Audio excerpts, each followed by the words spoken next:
Good day once again from the International Space Station Flight Control Room at the Johnson Space Center in Houston, where at this hour the Orbit 3 team of flight controllers is on duty, having recently completed a shift handover from the Orbit 2 team that presided over the International Space Station crew activities earlier today through mid-afternoon. The flight control team here at this hour, led by Flight Director Mike Sarafin, will be on console for the next several hours. Sarafin accompanied on console today on the left of your screen by astronaut Kate Rubins, who is the spacecraft communicator who will be talking to the space station crew throughout the course of the rest of the crew workday. This flight control team is working in concert with the Russian flight control team half a world away at the Russian Mission Control Center in Korolyov, Russia. You're looking at a live view from a camera overlooking the large flight control room there in the ISS flight control room outside of Moscow, where the Russian flight controllers will be in charge tonight of all of the activities associated with bringing home the 3 members of the Expedition 34 crew after almost 5 months in space. That Expedition 34 crew, led by the former Expedition 34 commander Kevin Ford, the flight engineer and tonight's Soyuz commander Oleg Novitsky, and flight engineer Yevgeny Tarelkin, have already been inside their Soyuz TMA-06M spacecraft, activating systems, checking out the atmospheric purification system on board the Soyuz spacecraft, and conducting communications checks with both ground sites across Europe and Asia that will be employed to track the Soyuz spacecraft after it undocks from the International Space Station during its descent back into the Earth's atmosphere and a landing on the steppe of Kazakhstan later tonight. Countdown clocks here in the Mission Control Center are ticking backward toward the undocking of the Soyuz spacecraft from the Poisk module that resides on the space-facing port of the Zvezda service module, undocking scheduled just under 3 hours and 41 minutes from now at 6:43 p.m. Central Time. And as the saying goes, what a difference a day makes. Yesterday at this time we were watching extremely poor weather across Kazakhstan that prevented the landing of the Expedition 34 crew, delaying it 24 hours as fog and freezing rain descended over the steppe of Kazakhstan, preventing the deployment of Russian Mi-8 helicopters to the landing site to forward landing staging areas. That fog and freezing rain, the product of a series of low-pressure systems and cold fronts that swept across the Kazakh steppe and persistently hung on over the course of the past few days to prevent the Russian search and recovery force helicopters from leaving the staging city of Kustanay, Kazakhstan, for forward staging points in the towns of Arkelik, Kazakhstan, and Aktobe, far to the west. The difference is, once that cold front moved through in the wee hours this morning, it brought colder temperatures, but clear skies. Those clear skies remain at this hour, and everything weather-wise is in great shape for the return of Ford, Novitsky, and Tarelkin several hours from now. In the wee hours this morning, 8 out of the 12 prime helicopters deployed from Kustanay, Kazakhstan, just across the Russian border, to Arkelik and Aktobe. They have been in place throughout the course of the day. 4 additional helicopters will fly from Kustanay directly to the landing site to the northeast of Arkelik in time for the touchdown of the Soyuz TMA-06M, with landing scheduled at 10:05 and 41 seconds p.m. Central Time tonight. Here is a timeline of the Soyuz landing activities as they will unfold over the course of the next several hours. Again, undocking of the spacecraft from the Poisk module, scheduled at 6:43 p.m. Central Time.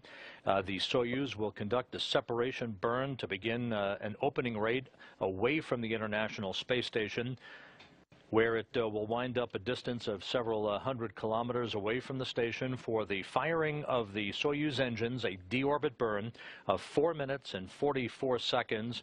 The burn, you're seeing an animation of the departure of the Soyuz craft from the Poisk module. The deorbit burn scheduled to begin at 9:13 and 4 seconds Central Time. a retrograde maneuver of 128 meters per second to slow the Soyuz down and enable it to drop out of orbit for its high-speed descent back into the Earth's atmosphere. Again, once the burn is complete, the Soyuz will head for a separation of the three sections of the Soyuz spacecraft. The only section that survives is the one that the crew is in. That is called the descent module. The crew will be strapped into its seats. Will begin entry into the Earth's atmosphere at 9:42 p.m. Central Time, after which a series of parachute deployments will commence. The command to open the parachute scheduled at 9:51 p.m. Central Time. That will result in the Soyuz aiming for its target northeast of Arkelik. The parachute deployment first with a pilot parachute, then a larger drogue chute. Finally, the main chute will deploy. Braking rockets will fire just a few seconds away from touchdown, with landing scheduled at 10:05 p.m. Central Time tonight, which will be 9:05 a.m. on Saturday morning in Kazakhstan, 1 hour 23 minutes after sunrise. The weather forecast for landing, according to the Spaceflight Meteorology Group here at the Johnson Space Center, is expected to be ideal. Just a few clouds at 2,000 feet, a broken ceiling of clouds at 25,000 feet, almost unlimited visibility, very light winds. The temperature, again, in the wake of the passage of that cold front and the low pressure system overnight, will result in extremely cold temperatures, about 18 degrees Fahrenheit at landing time. Temperatures will be rising into the mid-20s during the course of the extraction of the crew.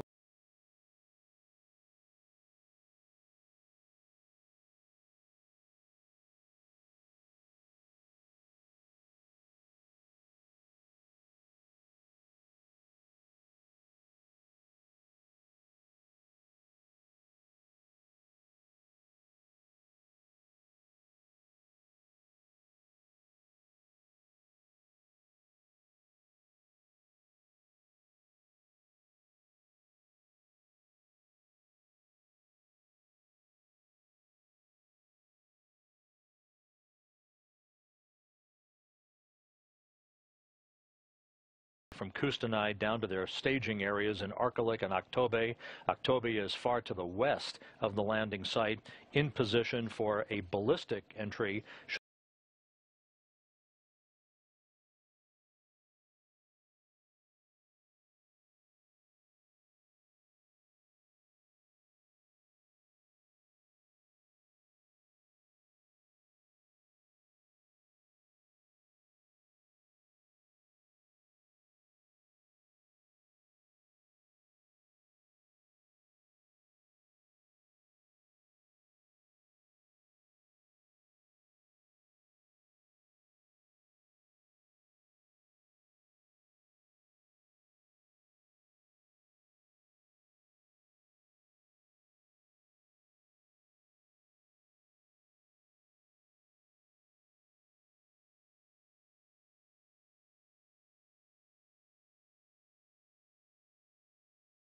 Be replaying it during the second of our broadcasts this evening prior to undocking, the second broadcast to get underway at 6:15 p.m. Central Time tonight.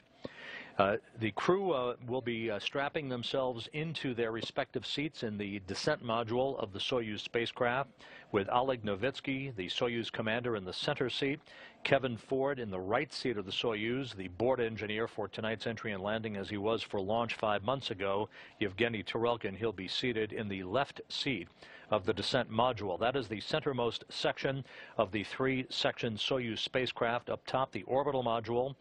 The bottom section is the instrumentation and propulsion or service module that carries the propellant tanks and the engines that will burn for 4 minutes and 44 seconds, the deorbit burn at 9:13 p.m. Central Time tonight, to begin the journey home for Ford, Tarelkin, and Novitsky.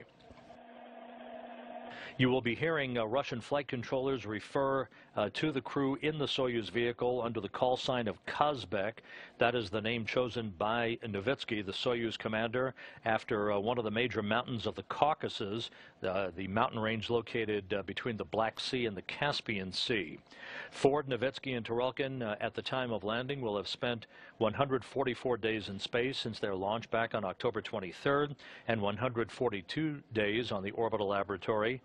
Ford, in total, will have logged 158 days in space on his two flights, having accrued 14 days as the pilot of the shuttle Discovery on the STS-128 mission back in August and September of 2009. Nowitzki and Turelkin, of course, will have recorded 144 days in space each on this, their first flight.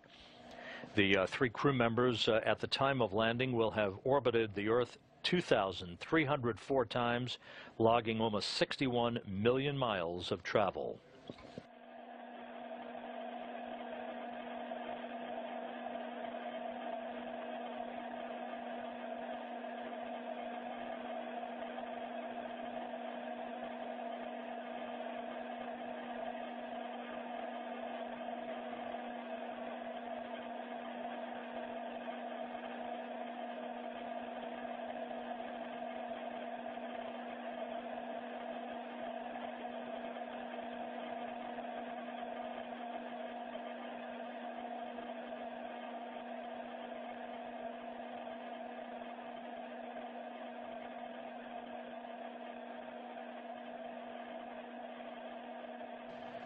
Once Ford, Nowitzki, and Turelkin undock their Soyuz TMA-06M spacecraft from the Poisk module of the International Space Station 3.5 hours from now, the formal start to Expedition 35 will be marked.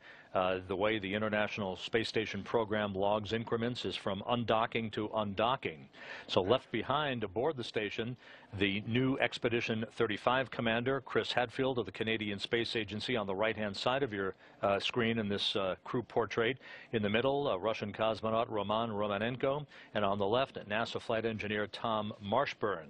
Hadfield, just a few hours ago, in fact, conducted an in-flight event with Canadian Prime Minister Stephen Harper and students who were gathered at the Canadian Aviation and Space Museum in Ottawa. Hadfield, Romanenko, and Marshburn will tend to station systems and activities over the course of the next 2 weeks before the launch of the next crew on the Soyuz TMA-08M spacecraft. That will be commanded by veteran cosmonaut Pavel Vinogradov in the center of your screen, joined by flight engineer Alexander Mazurkin on the right, and NASA flight engineer Chris Cassidy on your left. Those three crew members are scheduled for launch on the afternoon of March 28th U.S. time in the pre-dawn hours of March 29th from the Baikonur Cosmodrome in Kazakhstan for an expedited 6-hour 4-orbit journey to the International Space Station, the first single-day launch-to-docking operation for an International Space Station crew. That expedited transit from launch pad at Baikonur to the station has been validated through the 3 previous unmanned Progress resupply vehicles, and now it's time to exercise that activity for a Soyuz crew. The Expedition 35-36 crew, as they are called, flying in the Soyuz TMA-08M spacecraft, again scheduled for launch out of the Baikonur Cosmodrome, and will be providing live coverage at the times you see on your screen 2 weeks from now when it's their turn to fly. That trio is scheduled for launch again on the afternoon of March 28th U.S. time, the early morning hours of March 29th Baikonur time. They are finishing up administrative work and a week of relaxation at the Gagarin Cosmonaut Training Center in Star City, Russia. They are scheduled to fly down to their launch site at the Baikonur Cosmodrome tomorrow to begin their final 2 weeks of training.